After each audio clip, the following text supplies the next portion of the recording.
just when you thought the pandemic was over, just when you thought your life was going to go back to normal, no, they throw a monkey wrench in it, and you see all of these various different articles that are out there telling you, oh my gosh, the bird flu is coming. It's now infected your milk.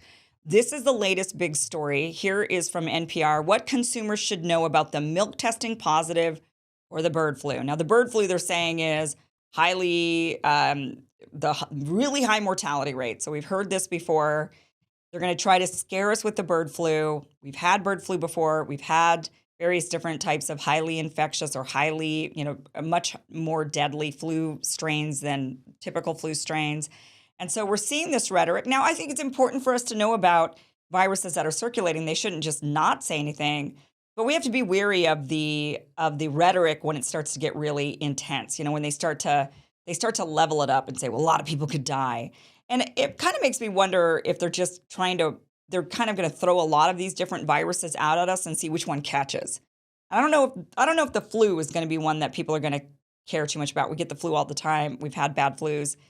But let me just read this some from this article, and then we're going to move on to what the WHO has been saying, because what they're saying is scary.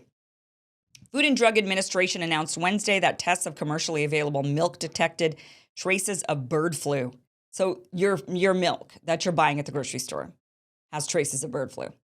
The announcement comes amid a national outbreak of highly pathogenic avian influenza among dairy cows that was first confirmed late last month. The disease, which is very contagious and often fatal in avian populations, has spread to herds in the last 8 states, in at least 8 states. At least one person who was in contact with presumably sick animals also caught the virus. Government officials and scientific experts say there's so far no evidence of infectious virus in the pasteurized milk. And then people are wondering, well, if it's pasteurized, why in the world is there a virus in the milk? And they're saying that, well, pasteurization kills the harmful bacteria, but pasteurization may not erase all traces of a virus. They say some genetic material may be left behind after the pasteurization process, such as DNA or RNA, the instructions that tell the virus what to do, according to Cornell University food science professor Samuel Alkane. A car gets into an accident. It's no longer functioning. You can't drive it. It doesn't do anything that a car does. But you sift through the rubble and you could still find the instruction manual that tells you how it works. So they're saying that is why they're finding some of the traces of the bird flu in the milk. But it's pasteurized milk, so it's okay. At least here in the United States, it's pasteurized. And so they're saying, don't worry about it. But that part of this story kind of makes me wonder, because so many people tested positive for COVID during the pandemic. They felt fine. They didn't have any symptoms.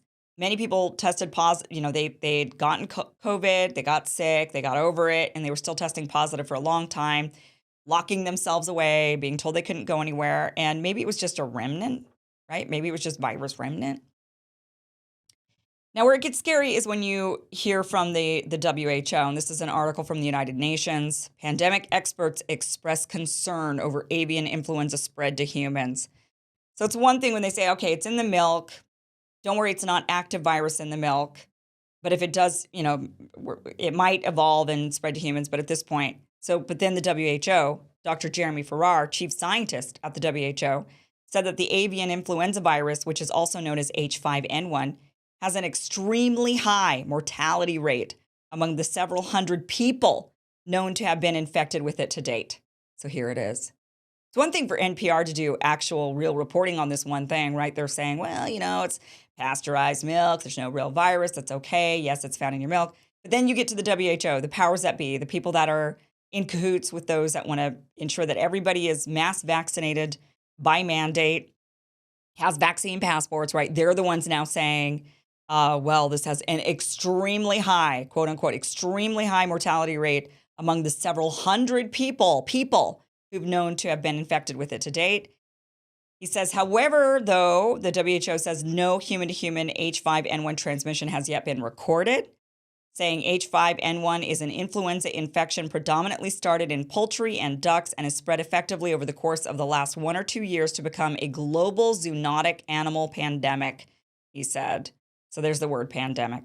The great concern, of course, is that in doing so and infecting ducks and chickens, but now increasingly mammals, that the virus now evolves and develops the ability to infect humans, and then critically the ability to go from human to human transmission.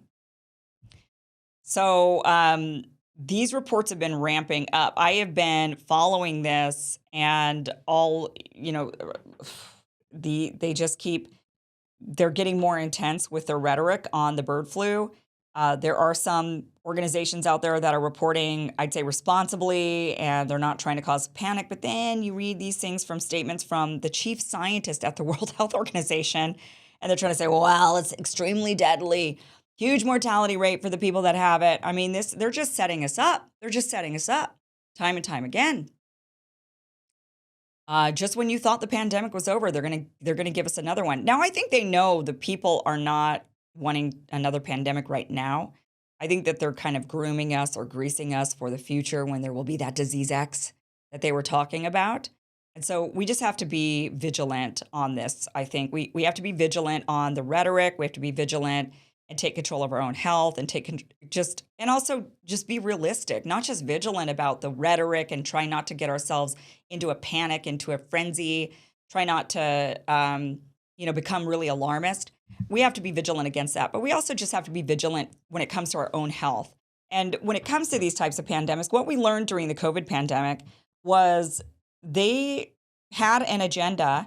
It was to vaccinate everybody. They didn't want to hear about any alternative forms of medicines. They didn't want to hear about any even vitamins if it was good for you. They didn't want to hear about it. It was stay home, stay masked, and get vaccinated. Wait for the vaccine. And then when the vaccine came out, you know how it went. It was get vaccinated, get vaccinated, get vaccinated. That's the only way out of this pandemic. That was not true. Hey guys, thank you for watching this clip from the full Kim Iverson show, which you could catch just by heading to that link down below, KimIversonShow.com. You can watch the full show from what you just watched, or you could catch the full show live Monday through Friday, live streams, 5 p.m. Pacific, 8 p.m. Eastern at KimIversonShow.com. See you then. Be sure to like, share, and subscribe. Never miss an episode. Never miss a clip. Never miss a segment. Thanks, guys.